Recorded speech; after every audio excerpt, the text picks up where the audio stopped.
Então a gente vai bater esse papo com Paulo Quadros, advogado, né? Não vou chamar você de doutor não, viu, Paulo? Vou conversar bem descontraidamente. O que importa é o conteúdo, né? É a informação e é isso que a gente tá buscando. Então, tem muitos casais em litígio, tem muitos casais aí tentando se desvencilhar dessa relação que não tá muito boa, né? Se a gente busca o divórcio, é porque já chegou no limite. O primeiro passo pro divórcio, o que eu tenho que fazer? Quais são os passos aí para eu buscar um divórcio? Boa tarde, Paulo. Boa tarde, Eric. Boa tarde, ouvintes da Rádio 94. Mais uma vez, muito obrigado pelo espaço cedido. E o pessoal tem procurado bastante a gente nessa época de pandemia. Infelizmente, né? Talvez a pessoa tenha convivido um pouco mais e tenha aflorado um pouquinho os ânimos. Mas, seguindo a sua linha, o primeiro passo para o divórcio é procurar um advogado, porque o divórcio ele precisa necessariamente do profissional da advocacia, que aí ele vai dar os trâmites legais, seja na justiça ou seja no cartório. Então, eu, casado no civil e também na igreja, fica mais fácil então, é só buscar os documentos, ou preciso também fazer a minha companheira buscar também, ou só uma parte pode buscar pelo advogado. Como que funciona? Explica aí pra gente. O procedimento ele pode ser simples ou complexo. Se for amigável, vai ser bem mais simples. Se houver crianças, ele precisa ser feito necessariamente na justiça. Agora, se não tiver filhos menores, ele pode ser feito no cartório, desde que seja amigável. Agora, se tiver um litígio, se nenhuma das partes concordarem, ele precisa ser obrigatoriamente na justiça. E quanto à certidão de casamento, qualquer uma das partes podem buscar, porque é um documento público, só requerer no cartório que em 7 dias o cartório é obrigado a entregar. Como você disse sobre a questão da pandemia, ou mesmo a pessoa quer se desvencilhar, né? Seja a questão do abuso, que a gente bate muito, né, na tecla disso, a questão também do relacionamento conturbado, e acaba sendo até a melhor saída, né? Várias vezes o divórcio, né? Quando a gente vê que não tem mais jeito, principalmente pensando com as crianças, porque elas acabam sofrendo também, né? E por falar em crianças, elas têm alguma participação aí no divórcio? Elas têm algum poder de falar, eu quero ir com a minha mãe, com o meu pai? Como que funciona? Isso é feito depois do divórcio e, claro, primeiramente a guarda fica com a mãe, é isso mesmo? Não necessariamente a guarda fica com a mãe, mas tem uma tendência muito grande nos tribunais dos juízes deferirem a guarda com mais facilidade com a mãe. Porque, querendo ou não, a criança já começa no seio materno, ela tem uma possibilidade muito melhor de crescimento com a mãe, isso é fato. E é a minoria dos casos que eles ficam com os pais. Mas se a mãe demonstrar que ela não tem condições de ficar com a criança, a guarda vai ser deferida com os pais. Hoje em dia, a regra é a guarda compartilhada. Mas se os pais eles não tiverem um bom relacionamento, alguns juízes não têm aplicado essa regra. Então tem sido deferida a guarda unilateral às mães. A regra hoje, a regra legal, é a guarda compartilhada. Mas nem sempre os juízes têm aplicado ela porque os pais precisam ter um relacionamento muito bom. Então, quando não é possível a aplicação da guarda compartilhada, o juiz ele aplica o que melhor se amoda ao caso. Porque a gente no direito a gente fala que o direito de família é a ciência do caso concreto. Então vai depender das circunstâncias que estão acontecendo no momento. E nesse processo de guarda, dentro do divórcio, é feito um estudo psicossocial com a criança e com os pais, onde a psicóloga judicial ela vai falar qual dos pais tem melhor condição de ficar com a criança. Mas vamos falar aí sobre a questão dos bens, porque o que acaba pesando ainda mais do que um relacionamento conturbado, já sufocante, pesa também a hora da partilha. Como que funciona essa partilha? Em relação aos bens, vai depender do regime de bens que o casal adotou. Por exemplo, se for a comunhão parcial de bens, vai dividir só o que entrou após o casamento. Se for a separação total, o que é de cada um é de cada um. Se for a comunhão universal, vai ser tudo igual, desde o que conseguiu antes, desde o que conseguiu depois. E também tem a possibilidade do pacto antinupcial, que as partes geralmente convencionam alguma coisa antes do casamento. Por exemplo, se eu comprar determinado bem, vai ser para mim, se você comprar determinado bem, vai ser para você. É uma hipótese também. Então, muito cuidado. Bom a gente conversar isso antes de casar, né? Porque depois não adianta chorar. E a gente falou sobre quem é casado no civil, que é bem mais fácil, né? Do que quem não está casado legalmente, ou seja, no civil, mas tá morando junto tem um bom tempo. Então, depois do intervalo, a gente vai falar sobre essa união estável que entra aí tá? No divórcio, sim. E tem muita gente que tem dúvida. E eu também tenho dúvidas e a gente vai sanar essas dúvidas com o Paulo. Daqui a pouco a gente volta com Toca Uma Pra Mim. Toca Uma Pra Mim ao vivo até as 2 horas da tarde. Hoje a gente está batendo um papo com o advogado Paulo Quadros, tirando as suas dúvidas aí, né, sobre o direito familiar. E a gente vai falar agora sobre união estável, porque hoje em dia é bem normal isso, né? A pessoa juntar os trapinhos, morar debaixo do mesmo teto. Mas não é só cada um ir para o seu lado, não. Tem também os direitos. O que eu tenho que fazer, na verdade, Paulo, para buscar esses direitos? Quando a pessoa resolve dissolver a união estável, primeiro ela tem que reconhecer, se por acaso não tivesse sido feito em cartório, porque é possível a pessoa fazer como se fosse um contrato de união estável no cartório e depois fica mais fácil para poder dissolver. O regime de bens da união estável, em regra, vai ser o mesmo da comunhão parcial de bens, no caso do casamento. Antigamente dividia tudo, só que o STJ recentemente, no caso não tão recentemente, deve ter mais ou menos uns 3 anos, ele decidiu que cada uma das partes vai ter direito só a partir daquilo que contribuiu. Exemplo, se a gente compra um imóvel de 100 mil reais e uma das partes pagou 60 mil, ela vai ter direito a 60% e a outra parte 40%. Então é importante também, né, quem está morando junto e não tem, claro, intenção de separar, mas é importante deixar isso guardado, né? Deixar isso, essas notas, para na hora de precisar, né? Porque não é fácil, né? Só a voz, só a minha fala serve ou eu preciso de algum documento para afirmar que eu ajudei com tanto, com X, como funciona isso? Questionamento importante, Eric. Você precisa guardar tudo que possa fazer prova para você. Recibos são válidos, testemunhas são válidas, o que puder ser apto a comprovar o seu direito. Agora, se você não conseguir comprovar que foi você que deu aquele pouco a mais, aí vai ser dividido igual também. Pois é, então é bom você buscar então, a ajuda de um advogado, é bom você buscar essas informações. E a gente vai para o intervalo comercial, daqui a pouco a gente volta, tá? Acho que é interessante a gente abordar mais esse tema, porque eu tenho certeza que muita gente faz essa opção por morar junto ao invés de casar, porque a gente sabe como que é burocrático e precisa toda uma preparação. Mas daqui a pouco a gente volta com Toca Uma Pra Mim, conversando também com Paulo Quadros, tirando suas dúvidas aí sobre o direito familiar. Daqui a pouco a gente volta.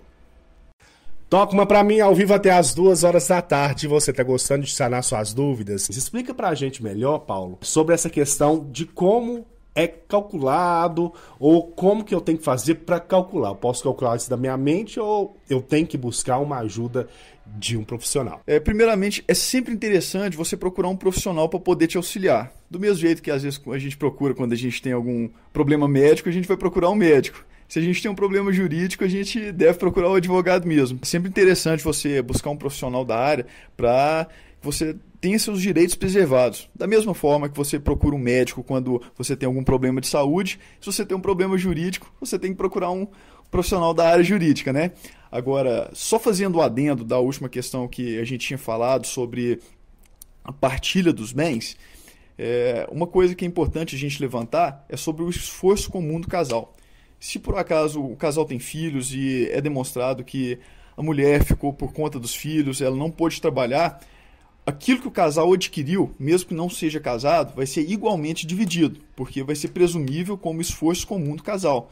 Porque a mulher não poderia ter parado de cuidar da criança para poder ajudar, talvez, comprar uma casa, comprar um carro. Então ela vai ter direito igual, da mesma forma do que o marido. O marido não, né? No caso, o companheiro. Isso é bem importante, né? Até para a mulher visualizar isso, ela saber, porque acaba que ela se coloca numa posição que ela não tem direito nenhum, né? Ou seja, por ela não trabalhar, e sim, você que não trabalha muito, né? Porque a dona de casa trabalha demais. A gente sabe como que o trabalho de casa é difícil e às vezes esse trabalho de casa, os filhos, não dá esse espaço, né, essa oportunidade dela sair para o mercado de trabalho.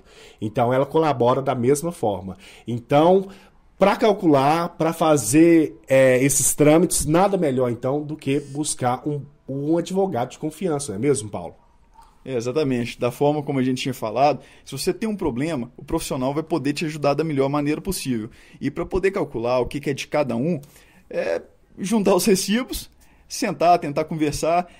Acima de tudo, mesmo que não tenha acordo em um primeiro momento, um diálogo sempre vai substituir o embate. Porque o embate é sempre muito pesado, geralmente são processos muito dificultosos para as duas partes, e muitas vezes quem acaba sofrendo muito mais do que o casal é a própria criança. Quanto tempo, em média, dura esse processo, assim, desde dar entrada nos papéis, fazer essa partilha? Depende muito, Paulo?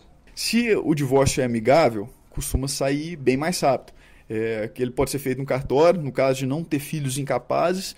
No cartório, geralmente, sai uma semana e um mês, só a questão burocrática mesmo. Agora, se for na justiça, se for amigável, costuma demorar, geralmente, de 6 a 8 meses aqui na cidade de Divinópolis, mas varia de cada região, cada local.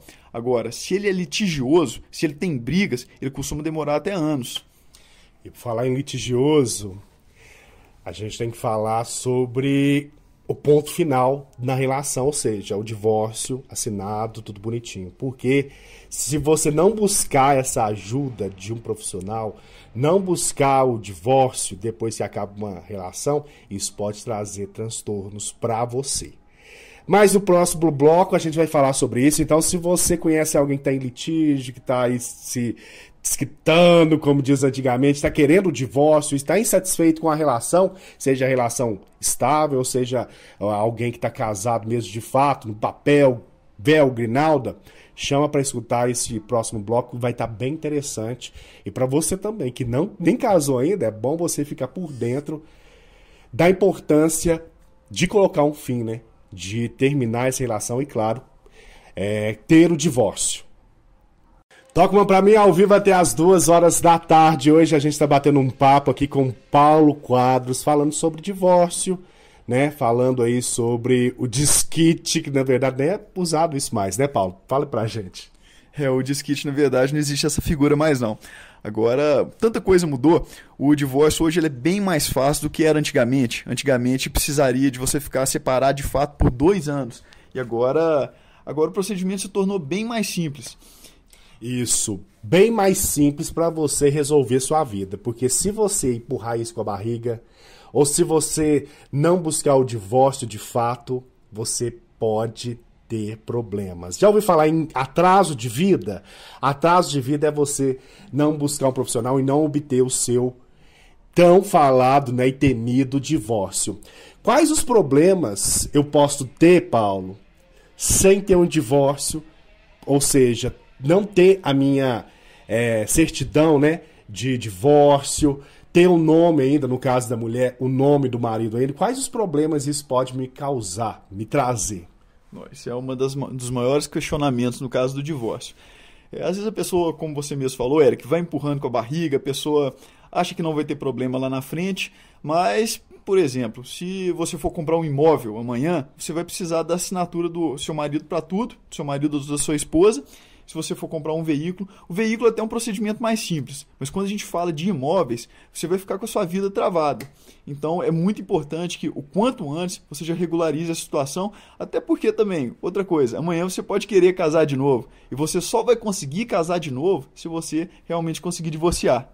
Isso, a vida continua, né? Pode ser que essa pessoa busca por um relacionamento, entra em um relacionamento e a outra também entra num relacionamento e as duas ficam amarradas nesse relacionamento aí que já acabou.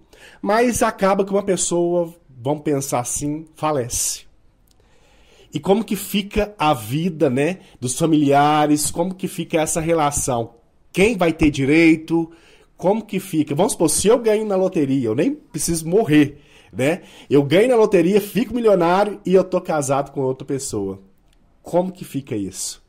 Nossa, essa é uma questão muito importante, que a questão gera muito questionamento nos tribunais. Se a pessoa já estava separada de fato há um tempo, já cessou os efeitos do casamento. Só que isso só pode ser reconhecido judicialmente.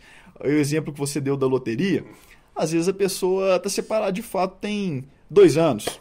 A esposa ou o marido descobre que o marido ou a mulher ganhou na loteria e vai, não, eu tenho direito a metade daquilo. Não, você não tem direito a metade daquilo. No entanto, para ser reconhecido que você não tem um direito, você tem que entrar na justiça, tem que juntar testemunhas, tem que trazer documentos que comprovem que vocês não estavam juntos mais naquele momento. Então, assim, se você não fizer o divórcio, sua vida vai ficar travada. Vai ficar travada e você corre risco de perder bens, principalmente se for uma herança, né? Vamos supor, se eu recebo uma herança, eu estou casado com a pessoa pode querer ter parte nessa herança ou nesse bem que eu adquiri? No caso da herança, Eric, os bens de herança eles não se transmitem. Ou seja, a pessoa só vai ter direito ao bem da herança se ela tiver casado sobre o regime da comunhão universal de bens. Se for separação total ou comunhão parcial, ela não vai ter direito na herança. Andar certo, né, com essas questões aí, do dia a dia, principalmente essa questão do divórcio, que por muito tempo foi um tabu, e hoje em dia é bem simples de resolver. E a vida continua, a gente tem que pensar nisso. E se está no relacionamento difícil, você quer cortar esses laços, é o momento certo e fazer tudo certo, né? Seguir todos os trâmites. E a gente vai para o intervalo comercial. Bora lá. Toca uma para mim ao vivo até as 2 horas da tarde e a gente segue aqui sanando suas dúvidas. Paulo, a gente falou sobre, né, o divórcio e tem custo, ou seja, para eu buscar, para eu ter esse término, né, da relação de fato, tem algum curso, tem alguma taxa, eu preciso pagar por essa certidão? Como que funciona o investimento para eu estar me divorciando, ou isso o governo paga ou é de graça? Conta aí pra gente. Mais um importante questionamento, Eric. As custas variam da forma como você vai entrar. Se você for entrar no cartório, que ele vai ser amigável e não vai ter filhos menores, ele é um pouquinho mais caro, só que ele sai mais rápido. Agora, você pode entrar na justiça se você não tiver condições, mesmo que seja amigável ou litigioso, e você não tendo condições mesmo, talvez você consiga justiça gratuita, você não vai ter custos para poder entrar com esse processo. Mas, no geral, ele não é tão oneroso quanto as pessoas pensam que realmente é. Só quando, eventualmente, tem algum bem, tem que dividir, porque qualquer alteração no imóvel, você tem que fazer a devida verbação no cartório de registro. Aí isso costuma trazer alguns custos um pouco maiores. Nada paga se desvencilhar do relacionamento que não dá mais certo, né? E principalmente essa questão das papeladas, essa questão burocrática, a gente tem que ficar atento para isso, sim. E você falou que tem, então, a forma de eu buscar essa forma gratuita. Então, se eu comprovar uma baixa renda ou não tem condições mesmo, eu posso buscar. Quem que eu devo buscar? Qual órgão eu tenho que buscar para encontrar essa assessoria gratuita? Na Defensoria Pública, você vai conseguir a justiça gratuita, porque presume que você não tem uma condição financeira favorável. Mas mesmo que seja através de um profissional de confiança, você pode conseguir a justiça gratuita também. Se você conseguir demonstrar para o juiz que você não tem condições de pagar os custos processuais e que realmente vão fazer diferença no seu orçamento. Como você falou no início da entrevista, a nossa saúde psicológica não tem dinheiro que pague. Então, às vezes uma coisa que em um primeiro momento pode parecer simples, lá na frente pode virar uma dor de cabeça enorme. Então, o quanto antes que a gente conseguir regularizar a nossa vida, o quanto antes a gente vai conseguir seguir em frente. A gente vai para o intervalo comercial e daqui a pouco a gente volta com Toca Uma Pra Mim. Reta final do Toca Uma Pra Mim. Hoje a gente bateu um papo aqui com o nosso amigo advogado Paulo Quadros. Está sendo bem interessante porque, além de saber, né, o direcionamento, né, na hora de buscar pelos nossos direitos, também você não fica engolindo sapo no dia a dia. Sempre que você precisar e saber até onde vai o seu direito, o seu dever, é bem mais fácil, né? A gente vive até mais tranquilo, né? Porque acaba que sempre a gente esbarra nessas questões burocráticas, seja em contratos que a gente assina, seja no dia a dia, convívio, serviço, produtos, enfim. Mas, quando você precisar, tem sempre um advogado para te auxiliar. E queria que o Paulo deixasse também as redes sociais, né, mais informações. Lembrando que o Paulo, ele está sempre disponível, né? Você pode ter ele sempre no Sistema MPA, porque ele está tirando várias dúvidas. Então, toda semana tem conteúdo novo do Paulo no Sistema MPA. Só você buscar lá nos blogs e numa linguagem fácil para você entender, tá? Para te dar aquela luz. Porque quem vai te instruir, quem vai te levar pelo caminho aí, vai ser o advogado. No caso, Paulo, deixa aí suas considerações finais a respeito aí do assunto de hoje. Pessoal, obrigado por todo mundo ouvir. Eu espero que eu tenha sanado as dúvidas de todos. Mas qualquer outra dúvida ou sugestão, vocês podem me chamar nas minhas redes sociais. O Facebook e o Instagram, Paulo Henrique Lamounier Quadros, é meu nome completo. E do Instagram tá paulo.adv_div. Eu estou à disposição para qualquer dúvida que vocês suscitarem, ou até mesmo vocês podem procurar um profissional de confiança, que eu tenho certeza que eles vão resolver o seu problema da melhor maneira possível. Ah, o advogado é muito mais do que um advogado, meu filho. É um anjo nas nossas vidas e a gente precisa. A gente não gosta de precisar, né? Mas sempre quando a gente precisa, a gente tem que buscar mesmo e buscar o caminho certo, a forma certa. E claro, esse advogado que é da sua confiança. Em Divinópolis estamos repletos aí, cheios de advogados, tanto é que a gente forma vários profissionais, né? Então, precisando de ajuda jurídica, não pensa duas vezes, tá? Procura advogado. E outra coisa, quer saber um pouco mais, descobrir um pouco mais, tirar suas dúvidas? Só você buscar lá no Sistema MPA por mais informações e também pode deixar também nas redes sociais da Rádio 94 FM sugestões para próximos temas, para a gente abordar aqui no Toca Uma Pra Mim. Eu fico por aqui, amanhã eu tô de volta no Toca Uma Pra Mim, ao vivo a partir de 12:00. E é isso, vou ficando nessa e até mais, tchau, tchau!